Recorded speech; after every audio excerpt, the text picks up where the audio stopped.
Welcome back to the instant fame. Chelsea Clinton has lived a life marked by privilege, but it hasn't been without its share of hardships and unwarranted cruelty. While many face bullying in their youth, Chelsea endured it not just from peers, but from adults who should have known better. In a 2018 interview with The Guardian, she reflected on the relentless criticism she faced, saying, "I've had so much vitriol flung at me for as long as I can literally remember. People saying awful things to me even as a child. Now older and wiser, she understands that much of the hostility wasn't about her at all. As she explained, sometimes they're mad at me because of something that my mom or dad did. The impact of this cruelty was profound, especially during her formative years." Speaking to The Big Issue in 2018, she recalled, "It was these older men saying these mean things to a 12-year-old girl. I mean, it was crazy." Over time, she came to a crucial realization. When we're being verbally abused by other people, it's not about who we are, it's all about the bullies. One of the most publicized instances of this mockery came from Saturday Night Live. During her father's presidency in 1992, a Wayne's World sketch made her the punchline of a joke. She was only 12 at the time. After backlash, the joke was removed from future airings, but the damage was done. Decades later, in 2022, on the premiere episode of her and her mother Hillary's Apple TV Plus show Gutsy, Chelsea opened up about how those jokes affected her. She expressed frustration that no one in the SNL writers' room questioned whether mocking a child was appropriate. "When SNL made fun of me, I was like, wow, like a group of adults sat in a room and all decided this was a good idea," she said. Growing up in the public eye wasn't new for Chelsea. Her father had been in politics since before she was born. But when she left for Stanford University in 1997, the scrutiny intensified. Despite efforts to treat her like any other student, the reality was far from normal. An editorial in the New York Times at the time noted, "All the talk about treating Chelsea Clinton like any other Stanford freshman is well-intentioned but unrealistic. Her dorm was fitted with bulletproof glass and hallway cameras, and heightened security made blending in impossible." One of the most painful chapters of her life came when her father's affair with Monica Lewinsky became public. The scandal brought a new wave of scrutiny, and Chelsea found herself navigating the fallout of her father's infidelity. While many expected her parents to divorce, Hillary chose to stay, keeping the family together. In January 1998, Hillary appeared on The Today Show and mentioned that Chelsea was handling the situation with maturity, saying, "She has seen many examples of it in her very short life, so it's not a pleasant experience, but it's given her the grounding to see what this is and get through it." After graduating from Stanford in 2001, Chelsea pursued a master's degree at the University of Oxford, hoping for a quieter life. But even in England, the paparazzi hounded her. Tabloids like The Sun and the Daily Mail sensationalized her every move, with one headline declaring, "Bill's girl is going gone," insinuating she had too much to drink one night. In a 2002 interview with Women's Wear Daily, she remarked, "The press is still all over me in London, but on the continent I can do what I want." Even as an adult, Chelsea faced inappropriate remarks.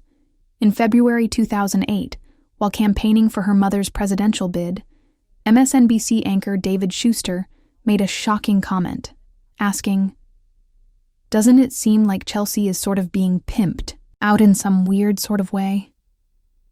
Though he later apologized and was suspended, the remark was another reminder of the harsh scrutiny she faced. Hillary responded by telling ABC's Washington, D.C. affiliate, "I'm a mom first, I'm a candidate second, and I'm really troubled by this pattern of behavior and comments that you hear." Family has always been a cornerstone of Chelsea's life, especially her relationship with her grandmother, Dorothy Rodham.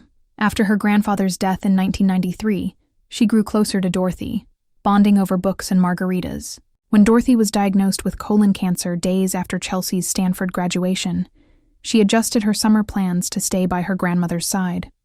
Dorothy's passing in 2011 left Chelsea heartbroken. In a 2013 interview with Glamour, she admitted, "I've never been so lost as I was when she passed."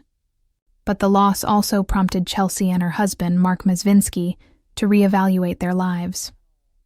We sat down and said, "Here's what we want to do." The first thing on the list was simple. "We want, God willing, to start a family," she shared. Despite her accomplishments, earning 2 degrees, working on political campaigns, and joining NBC as a correspondent in 2011, Chelsea struggled to be taken seriously. Many dismissed her as benefiting from nepotism rather than her own merit. In a 2014 interview with The Telegraph, she expressed frustration, saying, "It is frustrating because who wants to grow up and follow their parents? I've tried really hard to care about things that were very different from my parents." She worked in public health, finance, and technology before circling back to work similar to her parents.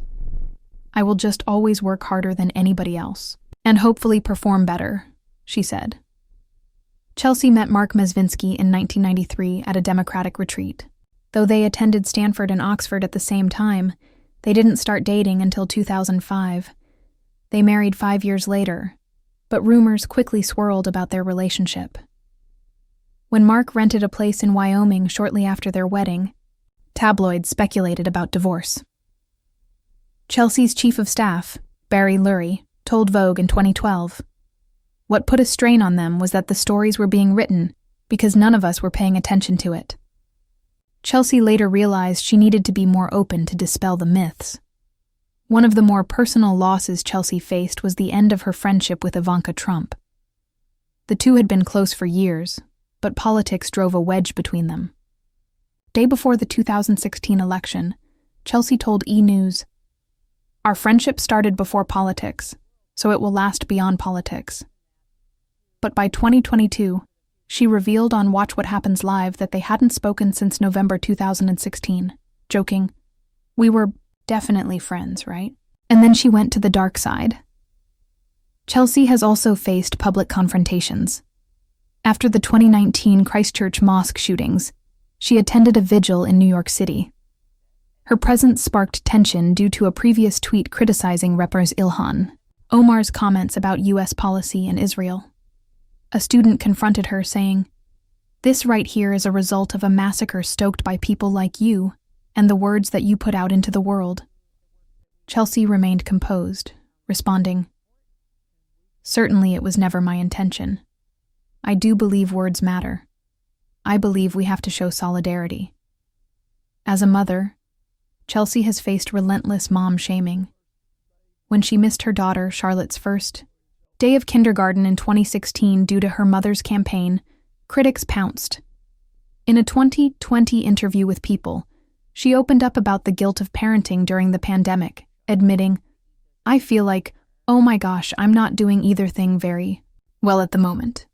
Still, she tries to be kind to herself, acknowledging, "There's lots of guilt and navigation, and just trying to do the best we can every day.